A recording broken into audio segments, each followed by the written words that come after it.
नमस्कार मित्रों, आपके अपने YouTube चैनल में आपका स्वागत है। मित्रों, प्राचीन वेदों में सूर्य को सर्व जगत की आत्मा कहा गया है। समस्त जीवों की आत्माओं का ऊर्जा स्रोत सूर्य देव ही है। सूर्य से ही सृष्टि पर जीवन है। सूर्य का शाब्दिक अर्थ प्रेरक होता है। यह सर्व प्रकाशक, सर्व प्रवर्तक होने से सर्व कल्याणकारी है। यजुर्वेद में कहा गया है, चक्षु सूर्योजायत, अर्थात सूर्य भगवान का नेत्र है। इसीलिए साक्षात भगवान सूर्य की किरणों के माध्यम से समस्त संसार का संचालन करते हैं। मनुष्य को सूर्य भगवान को जल देकर उनका आभार प्रकट करना चाहिए। यदि नित्य सूर्य को जल देना संभव नहीं है तो व्यक्ति को रविवार के दिन सूर्य देव को जल अवश्य ही देना चाहिए। इससे मनुष्य को सूर्य देव की कृपा प्राप्त होती है। मित्रों, सूर्य इस संपूर्ण सृष्टि के प्रत्येक जीव का आधार है। सूर्य देवता के बिना तो जीवन की कल्पना भी नहीं की जा सकती है। परम तेजस्वी सूर्य देवता की उपासना करने की परंपरा अत्यंत प्राचीन काल से चली आ रही है।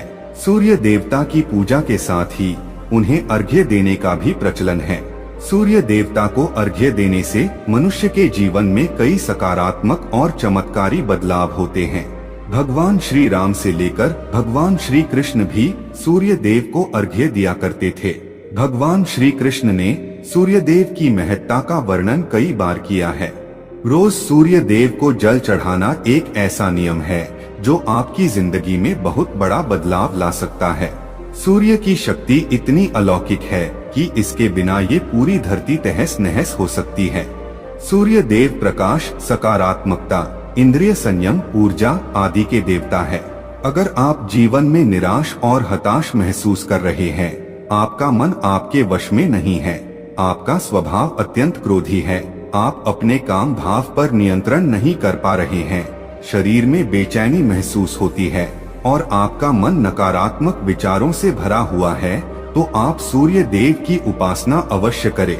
सूर्य देव को मात्र जल चढ़ाने से आपके सभी संकट दूर हो सकते हैं। संसार की हर परेशानी का हल सूर्य देव के पास ही है। आपकी हर समस्या का समाधान सूर्य को जल अर्पण करने से ही प्राप्त हो सकता है। सूर्य देवता की उपासना करने से आत्मा की शुद्धि होती है और मनोबल बढ़ता है। सूर्योदय के समय सूर्य की किरणों से वातावरण पवित्र और सकारात्मक बन जाता है। यदि प्रतिदिन आप सुबह स्नान करके सूर्य देवता को मंत्रों का उच्चारण करते हुए जल चढ़ाते हैं तो इसके आपको कई फायदे होंगे। कुछ ही समय में आप खुद इसका प्रभाव महसूस करेंगे कि सूर्य देव की कृपा से आपका जीवन कितना बेहतर हो गया है। आप पाप, रोग, भय आदि दोषों से मुक्त हो जाएंगे और आपका जीवन खुशियों से भर जाएगा। आपका शरीर स्फूर्ति युक्त, रोगों से मुक्त हो जाएगा और आप प्रत्येक कार्य को उत्साह से कर पाएंगे। कुंडली में अन्य ग्रहों की तरह ही सूर्य के शुभ या अशुभ स्थिति में होने से हमारे जीवन पर भी इसका शुभ या अशुभ प्रभाव पड़ता है। कुंडली में सूर्य यदि शुभ स्थिति में होता है तो हमें समाज में भरपूर मान सम्मान, यश और प्रसिद्धि मिलती है। वहीं कुंडली में यदि सूर्य अशुभ स्थिति में हो तो इसके विपरीत परिणाम मिलते हैं। इसलिए कुंडली में यदि सूर्य की स्थिति मजबूत करनी है तो ज्योतिष शास्त्र में कुछ ऐसी चीजों के बारे में बताया है जिन्हें पानी में डालकर सूर्य देव को अर्घ्य देने से शुभ परिणाम प्राप्त होते हैं। किंतु मित्रों, कई मनुष्य सूर्य को जल देते समय बहुत सी गलतियां कर बैठते हैं। सूर्य को जल देते समय महत्वपूर्ण नियमों का पालन नहीं करते हैं। गलत तरीके से अर्घ्य देकर सूर्य देव का अपमान नहीं करना चाहिए, अन्यथा मनुष्य को कई कष्टों का सामना करना पड़ सकता है। साथ ही केवल सूर्य को जल देने से फल की प्राप्ति नहीं होती है। सूर्य को जल देते समय विधि का पालन करते हुए सूर्य देव के मंत्र का जाप करना भी आवश्यक है। तभी सूर्य को जल देने का फल मनुष्य को प्राप्त होता है। ज्योतिष शास्त्र के अनुसार सूर्य देव अप्रसन्न होने पर मनुष्य की बुद्धि का नाश हो जाता है। उसे चारों ओर से अपमान का सामना करना पड़ता है।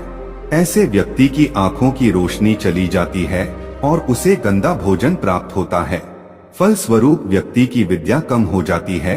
वह जो कुछ भी पढ़ता है उसे तुरंत ही भूल जाता है। पिता पुत्र में अकारण ही वाद विवाद होने लगता है। सूर्य देवता रूठ जाने पर व्यक्ति पर गलत इल्जाम लगते हैं और उसके हाथ से अनजाने में कई अपराध हो जाते हैं। इसीलिए व्यक्ति को अनिष्ट कार्य करके सूर्य देव को रुष्ट नहीं करना चाहिए। इस प्रकार से सूर्य देव का हमारे जीवन में सबसे अधिक महत्व है। यदि आप अपनी मनोकामनाओं की पूर्ति करना चाहते हैं तो सूर्य देव की उपासना अवश्य करें। आइए जान लेते हैं सूर्य को अर्घ्य देने के वह महत्वपूर्ण नियम कौन से हैं। सूर्य को जल देते समय हमें कौन सी गलतियां नहीं करनी चाहिए और सूर्य को जल देते समय कौन से मंत्र का जाप करना चाहिए ताकि हमें सूर्य उपासना का संपूर्ण फल प्राप्त हो। सबसे पहले तो हम यह जान लेते हैं कि सूर्य को अर्घ्य देने का अर्थ क्या होता है। तो मित्रों, अर्घ्य देने से तात्पर्य यह है कि सूर्य देवता को भक्ति भाव से जल अर्पण करना। यह जल आप दोनों हाथों की ओंजल बनाकर या तांबे के पात्र में शुद्ध जल भरकर उसे सूर्य देवता को समर्पित करें। लेकिन ध्यान रहे कि यदि आप हाथों की ओंजल बनाकर सूर्य देवता को अर्घ्य दे रहे हैं तो अपने हाथों की तर्जनी और अंगूठे को एक दूसरे से जोड़कर ना रखें, यानी कि एक दूसरे का स्पर्श ना होने दें। दोनों हाथों के अंगूठों को फैलाकर रखें। यदि हम तर्जनी और अंगूठे को जोड़कर रखते हैं तो यह राक्षसी मुद्रा बन जाती है और इस मुद्रा में सूर्य को अर्घ्य देना अशुभ माना जाता है। यदि आप पात्र में जल भरकर सूर्य देवता को अर्घ्य दे रहे हैं तो भी उस पात्र को दोनों हाथों के अंगूठे का स्पर्श ना हो, इसका ध्यान रखें। अर्घ्य देते समय अपने दोनों हाथों को ऊपर उठाकर पात्र को पकड़े और सिर झुकाकर रखें। सूर्य देवता को अर्घ्य हमेशा सूर्योदय के समय देना चाहिए। उगते हुए सूर्य की उपासना करना हमेशा ही शुभ होता है। सूर्योदय के 2 घंटे बाद अर्घ्य देने का कोई भी औचित्य नहीं होता है। यदि किसी कारणवश आप सूर्योदय के समय अर्घ्य ना दे सके तो 3 बार अर्घ्य देने के बजाय 4 बार अर्घ्य दें और सूर्य देवता से क्षमा मांग लें। इससे दोष कम हो जाता है। सूर्य को जल तांबे के पात्र में ही देना चाहिए। तांबा को सूर्य देव की प्रिय धातु माना गया है। इसीलिए सूर्य को जल देने के लिए केवल तांबे से बने पात्र का ही प्रयोग करना चाहिए। अन्य धातुओं से बने पात्रों में सूर्य को अर्घ्य देने से कोई लाभ प्राप्त नहीं होता है। परमात्मा ने सूर्य को जगत में प्रकाश करने, संचालन करने, अपने तेज से शरीर में ज्योति प्रदान करने तथा जठराग्नि के रूप में आमाशय में अन्न को पचाने का कार्य सौंपा है। इसी कारण से तांबे के पात्र में रखे जल को पीने से व्यक्ति पेट से जुड़े रोगों से भी मुक्त हो जाता है। उस तांबे के पात्र में गंगाजल या पवित्र नदियों का जल भरें। यदि ऐसा संभव नहीं है तो शुद्ध जल का प्रयोग करें। मात्र जल से कभी भी अर्घ्य नहीं देना चाहिए। जल के पात्र में जल के साथ मुख्य रूप से कोई भी लाल फूल, लाल चंदन और अक्षत जरूर डालें। आप चाहें तो इस जल में थोड़ा सा घी, शहद, दूध या गुड़ इत्यादि भी मिला सकते हैं।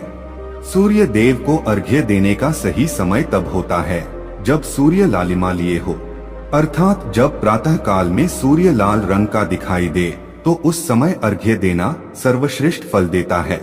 मित्रों, यदि आपने सूर्य को अर्घ्य देने का संकल्प लिया है तो यह संकल्प कभी नहीं तोड़ना चाहिए।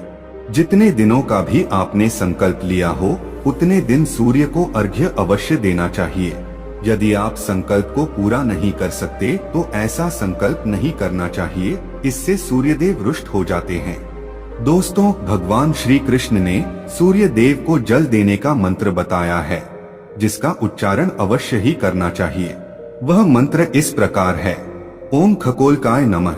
इसके अलावा आप ओम घृणी सूर्याय नमः इस मंत्र का जाप भी कर सकते हैं।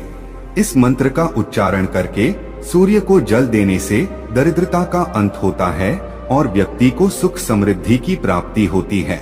दोस्तों, सूर्य देव की महिमा अपरंपार है और प्रतिदिन ही हमें उनका आभार मानना चाहिए। परंतु ज्योतिष शास्त्र में मुख्य रूप से रविवार का दिन सूर्य देवता का दिन माना जाता है। इसलिए अपनी कुंडली से सूर्य दोष को दूर करने के लिए आपको रविवार के दिन विशेष रूप से सूर्य देवता का उपवास रखना चाहिए और सूर्य से संबंधित वस्तुओं का दान करना चाहिए। सूर्य देव से संबंधित वस्तुएं हैं तांबा, गेहूं, गुड़, चंदन तथा पीले रंग के वस्त्र आदि। इन वस्तुओं का रविवार के दिन दान करने से व्यक्ति के सभी दुखों का अंत होता है। यदि आप बीमार है अथवा घर में सूतक है या अन्य कोई समस्या है जिसके कारण आप सूर्य देव को अर्घ्य नहीं दे पा रहे हैं, तो इसके लिए शास्त्रों में मानस पूजा का प्रावधान किया गया है, यानी कि आप अपने मन में ही सूर्य देव को अर्घ्य दे सकते हैं। मित्रों, सूर्योदय पूर्व दिशा से होता है और यदि किसी कारणवश सूर्य देवता दिखाई नहीं दे रहे हैं तो आप उनका मन ही मन स्मरण करके पूर्व दिशा की ओर मुख करके उन्हें अर्घ्य दे सकते हैं, लेकिन कभी भी सूर्य को अर्घ्य देने का संकल्प ना छोड़े। तो दोस्तों, इस प्रकार से आप भी सूर्य देव को अर्घ्य देकर सूर्य देव की कृपा प्राप्त करें। तो दोस्तों, यह कहानी आपको कैसी लगी हमें कमेंट सेक्शन में जरूर बताना, और अच्छी लगी हो तो इस चैनल को सब्सक्राइब जरूर कर लेना।